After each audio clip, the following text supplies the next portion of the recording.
Hey everyone, welcome back to a MCQ series. है ना, हम हमारे क्या कर चुके हैं, 4 एपिसोड कंप्लीट कर चुके हैं। आज हम हमारी मिनी क्विज ट्राई करेंगे किस पे, एपिसोड 5 पे, जो किस पे बेस्ड है, यूनियन एंड इट्स टेरिटरी पे। हम ऑलरेडी 4 सेशंस ले चुके हैं जहाँ पे हमारे जो कोर चैप्टर्स हैं पॉलिटी के उसको कंप्लीट कर चुके हैं। अगर पहले आपने वो कंप्लीट नहीं किए तो पहले जाके वो वाली क्विज, वो वाले लेक्चर्स कर लीजिए, उसके बाद जाके इस वाले सेशन पे आइएगा।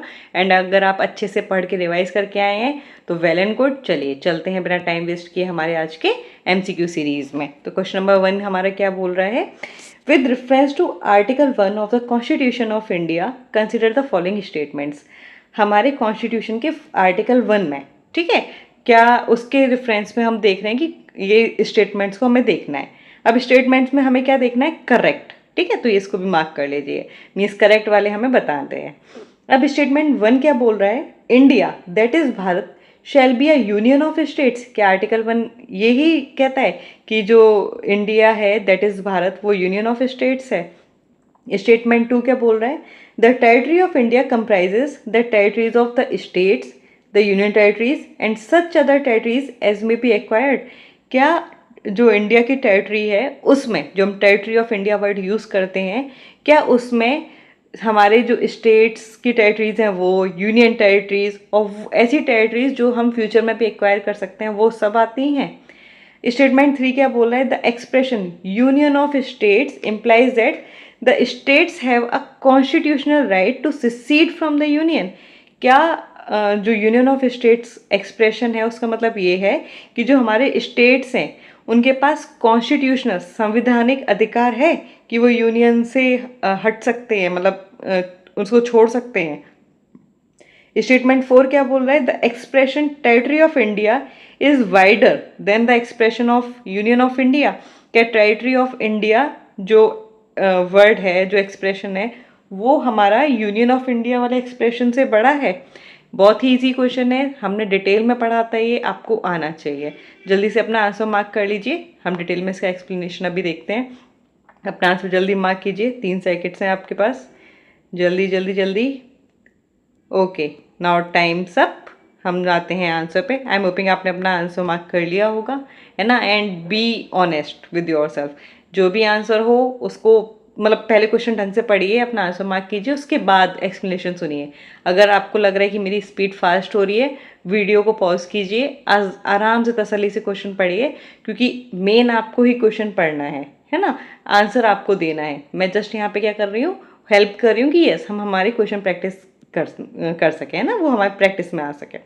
अब आप मेरे को एक बात बताइए कि हमने क्या पढ़ा था, यस आर्टिकल 1 खुद ही बोल रहा है कि article 1 India that is Bharat, मतलब इंडिया के लिए हमें 2 वर्ड्स नेम के लिए चूज किए, वो क्या होगा, यूनियन ऑफ स्टेट्स होगा। यस बिल्कुल सही बात है।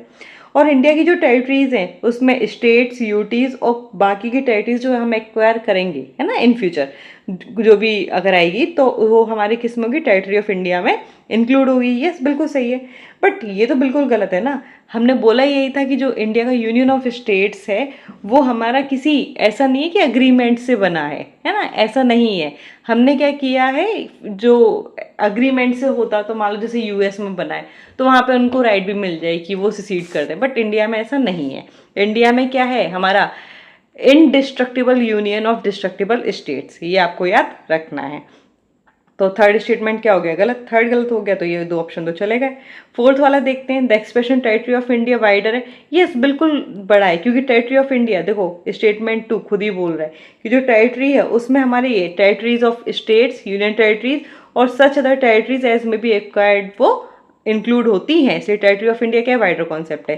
तो करेक्ट आंसर क्या हो जाएगा, बी। आई एम होपिंग आप लोगों ने भी यही मार्क किया होगा। चलिए देख लेते हैं इसका आंसर एक बार डिटेल में। तो यस आंसर बी है। तो याद रखना है, first, second and fourth statement तो करेक्ट है ना, क्योंकि article 1 sub clause, sorry, article 1 clause 1 भी यही बोलता है, आर्टिकल की India that is Bharat shall be a union of states.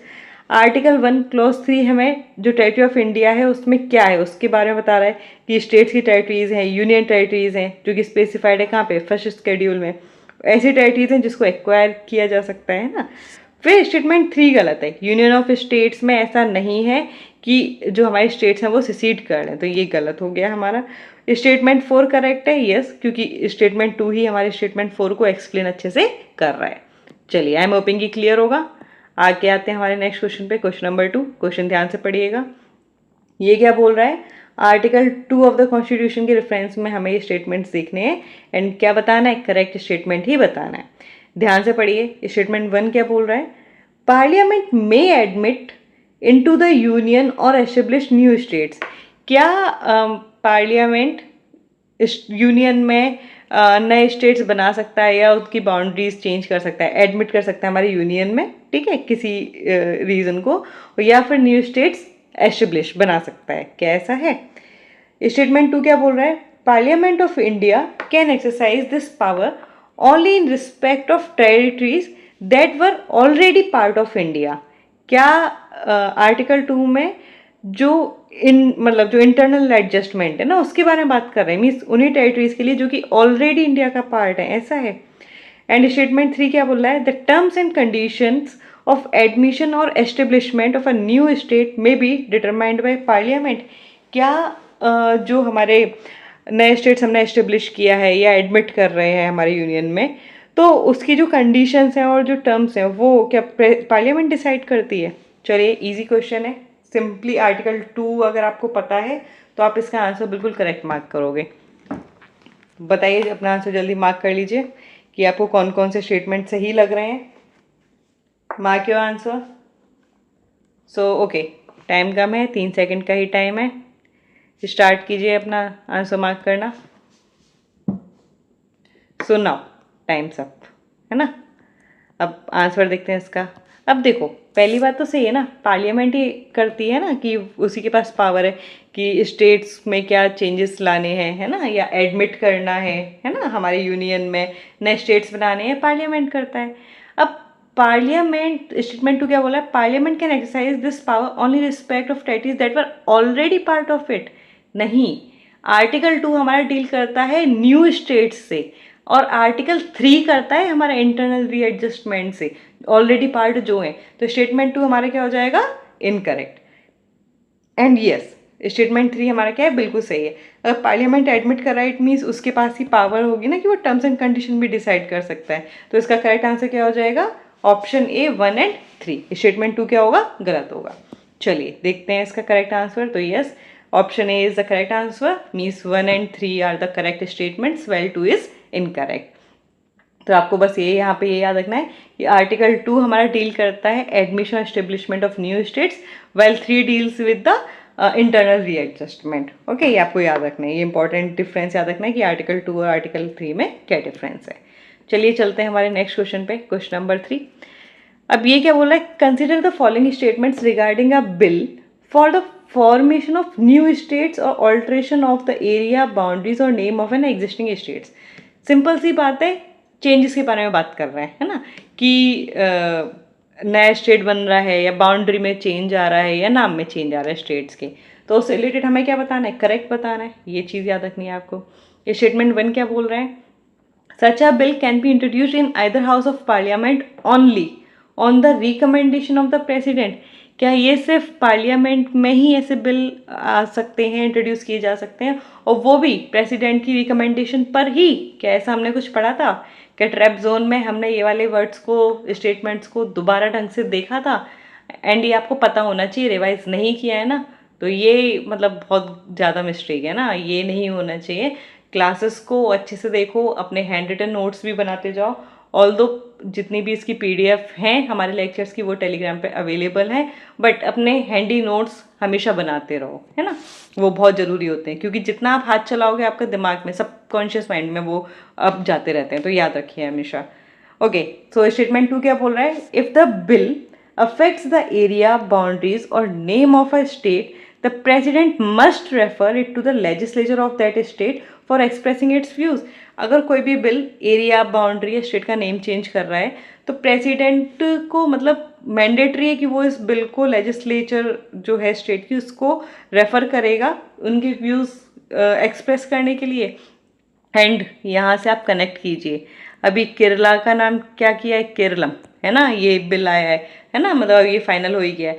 तो इट मीन्स कि ये वाला क्वेश्चन क्या हो गया, मोस्ट इंपॉर्टेंट। ये प्रोविजंस आपको पता होने चाहिए क्योंकि करंट में है ये, है ना, तो आप इसको लाइटली नहीं ले सकते हो, ये मोस्ट इंपॉर्टेंट है, इसको स्टार मार्क कर लीजिए, है ना। ओके, अब देखते हैं third statement. The state legislature must give its consent before parliament can pass such a bill. जो स्टेट लेजिस्लेचर है वो मस्ट अपनी सहमति देगी, है ना, ऐसे बिल को पास करने से पहले, है ना। अब फोर्थ स्टेटमेंट क्या बोल रहा है, parliament is constitutionally bound to accept the views expressed by the states legislature. Parliament constitutionally bound है, मतलब जो स्टेट लेजिस्लेचर कहेगी उनको वही मानना पड़ेगा। कैसा है, चलिए अपना आंसर मार्क कीजिए, जल्दी जल्दी बताइए, बहुत ही कम टाइम है, 3 सेकंड का वक्त है, जल्दी जल्दी जल्दी। सो नाउ टाइम्स अप, देखते हैं हमारा आंसर।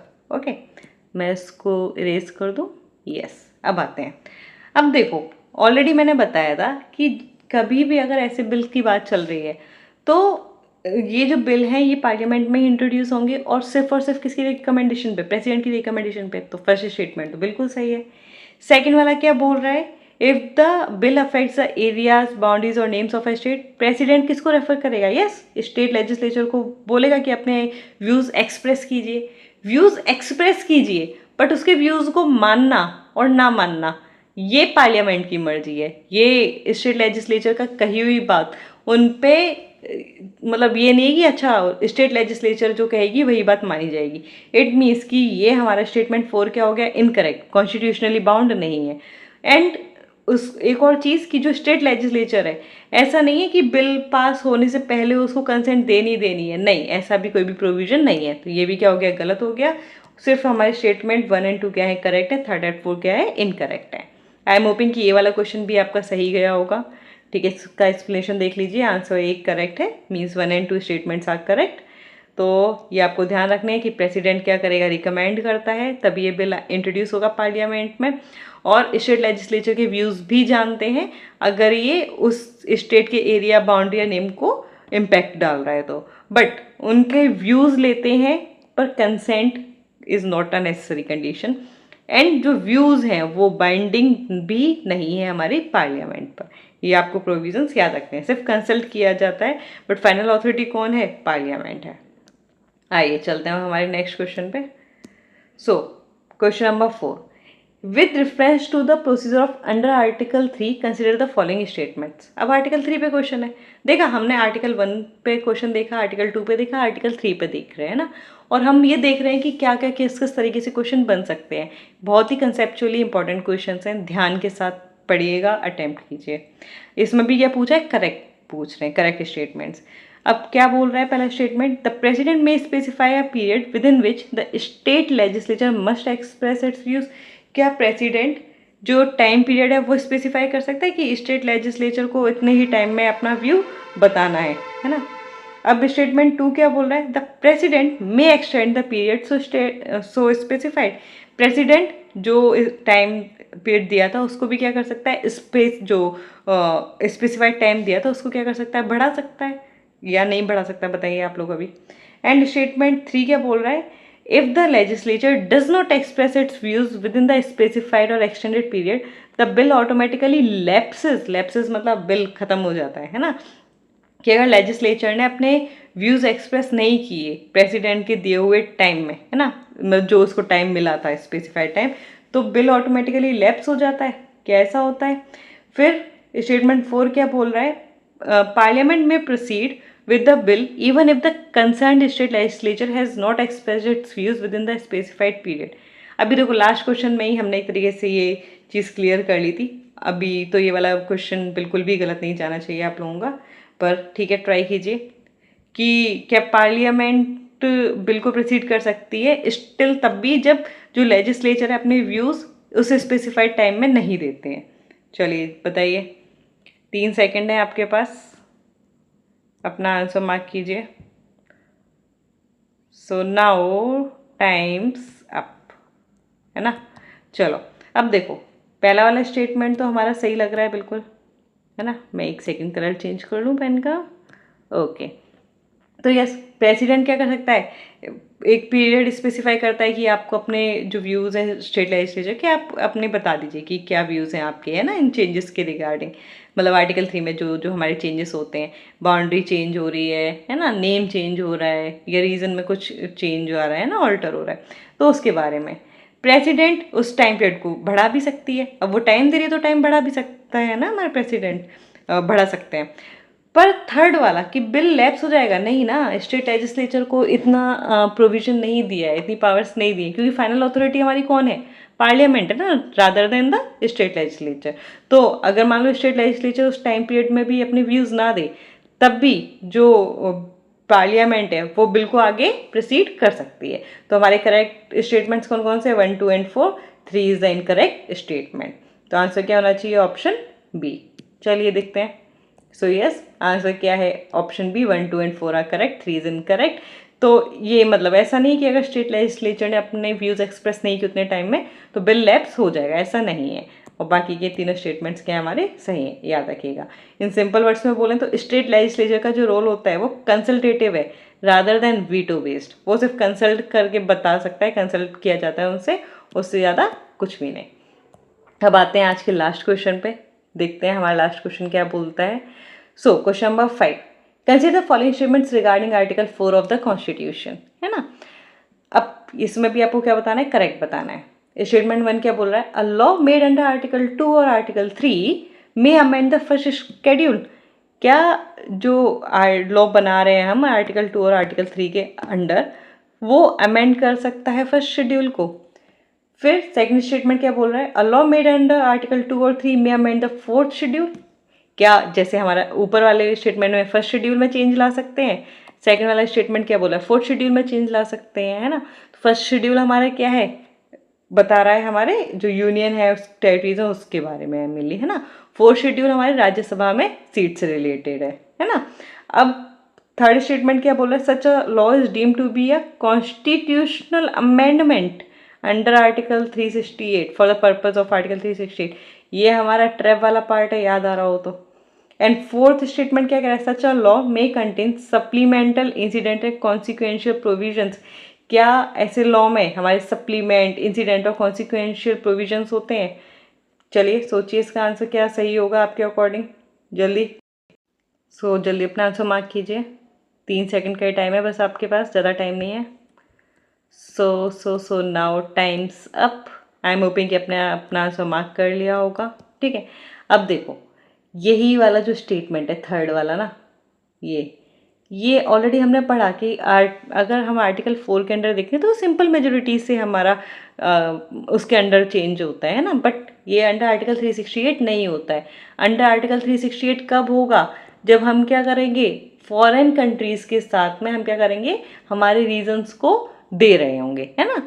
तब हमें ये जो आर्टिकल 368 है वो यूज़ होगा, है ना, तब अमेंडमेंट वाला पार्ट यूज़ होगा कॉन्स्टिट्यूशन अमेंडमेंट का। अदरवाइज वो सिंपल मेजोरिटी से चेंज हो जाएगा बस, है ना। ये आपको याद रखना है, ये मैंने कई बार बोला था, ट्रैप जोन में भी इस वाले पॉइंट को अच्छे से मेंशन किया था। तो ये याद रखना है। तो थर्ड स्टेटमेंट गलत हो जाएगा, थर्ड स्टेटमेंट गलत होते ही हमारा आंसर क्या हो गया, ए। बाकी के तीनों स्टेटमेंट्स क्या हैं, सही हैं। तो आप ये अच्छे से पढ़ लीजिएगा। 1 भी करेक्ट है। इस फर्स्ट शेड्यूल किसे डील करता है, names and territorial extent of states and duties. Statement 2 भी करेक्ट है। फोर्थ शेड्यूल किसे डील करता है, allocation of seats in the council of states, that is the Rajya Sabha. And ये आपका भी क्या है, देखो आपको शेड्यूल फर्स्ट मिल गया, इनकेस आपको नहीं पता अपनी कॉपी में नोट कर लो। अच्छा, फर्स्ट शेड्यूल में ये है, फोर्थ शेड्यूल में ये है, एंड फोर्थ शेड्यूल मतलब हमारे PYQs में, चाहे UPSC हो चाहे हमारे UPPSC हो, सीधे की सीधे इस पे फोर्थ शेड्यूल पे बेस्ड क्वेश्चन है, MCQs, है ना, आप देख सकते हो। तो इसको तो अच्छे से लिख लीजिए, नोट कर लीजिए कि किससे डील करता है। थर्ड हमारा इनकरेक्ट है, ये हमारा सिंपल मेजोरिटी से चला जाएगा, नॉर्मल चेंज है, बट अंडर आर्टिकल 368 ये नहीं आता है। स्टेटमेंट 4 हमारा क्या है, करेक्ट है, कि ये लॉज में क्या हो सकता है, सप्लीमेंटल भी हो सकता है, इंसिडेंटल भी हो सकता है, और कॉन्सिक्वेंशियल प्रोविजंस भी यहाँ पे इंक्लूड हो सकते हैं। तो ये बस सारे पॉइंट्स आपको आई एम होपिंग कि अच्छे से क्लियर होंगे। आपके जो जितना भी स्कोर बन रहा हो कमेंट बॉक्स में बताइएगा, है ना। सेशंस अगर पसंद आ रहे हो तो लाइक शेयर एंड सब्सक्राइब जरूर कीजिएगा।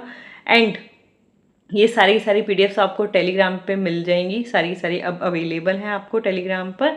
एंड ये क्वेश्चन सबसे पहले आप क्या करो, जो हमारा वीडियो लेक्चर है उसको ढंग से देखो, है ना, वो डेली अपडेट हो रहे हैं टाइमली, कि पहले आपका जो भी स्टैटिक पार्ट है ना, उससे रिलेटेड जो भी करंट पार्ट है, हम दोनों का लेक्चर दे रहे हैं, है ना, मतलब एक ही लेक्चर है ना, वो भी बहुत छोटा ही है, ज़्यादा बड़ा नहीं है, एक एक पॉइंट जो जहाँ से क्वेश्चंस बनते हैं उस पर स्पेशल फोकस किया जा रहा है। वहाँ पे आपका पूरा का पूरा स्टैटिक पार्ट भी कंप्लीट है, अभी करंट में क्या चल रहा है हम उसको भी इंक्लूड कर रहे हैं, एंड उस वाली क्लास में अगर हमने चैप्टर कर लिया, नेक्स्ट डे हम उस पर क्या कर रहे हैं, आपको टाइम दे रहे हैं, अच्छे से पढ़ लीजिए, रिवाइज कर लीजिए, एंड नेक्स्ट डे शाम को हम क्या लेते हैं, यही एमसीक्यूज वाली क्लास लेते हैं, जिससे आपका क्या हो सके, डबल प्रैक्टिस हो सके, आज पढ़ा है कल रिवाइज कर लीजिए। एंड इसी चैप्टर से रिलेटेड हम 1 पेजर जो पोस्ट है वो भी आपको अर्ली मॉर्निंग ही दे देते हैं, जिससे आप पढ़ भी सकते हो अच्छे से, है ना, जिस दिन लेक्चर होता है उसी ही मॉर्निंग को हम दे देते हैं। तो ये हमारा पूरा का पूरा अच्छे से एक लिंक में शेड्यूल चल रहा है,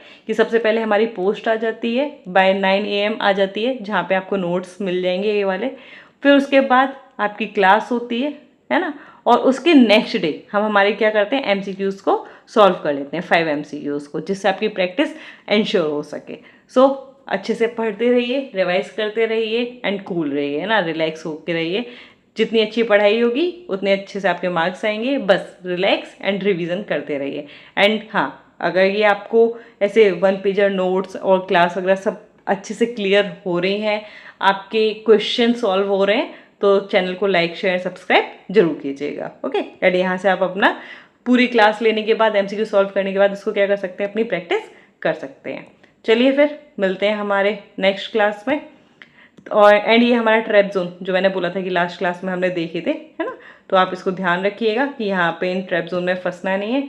चलिए फिर मिलते हैं हमारी कल की नेक्स्ट क्लास में, तब तक के लिए पढ़ते रहिए। Okay, keep revising, thank you.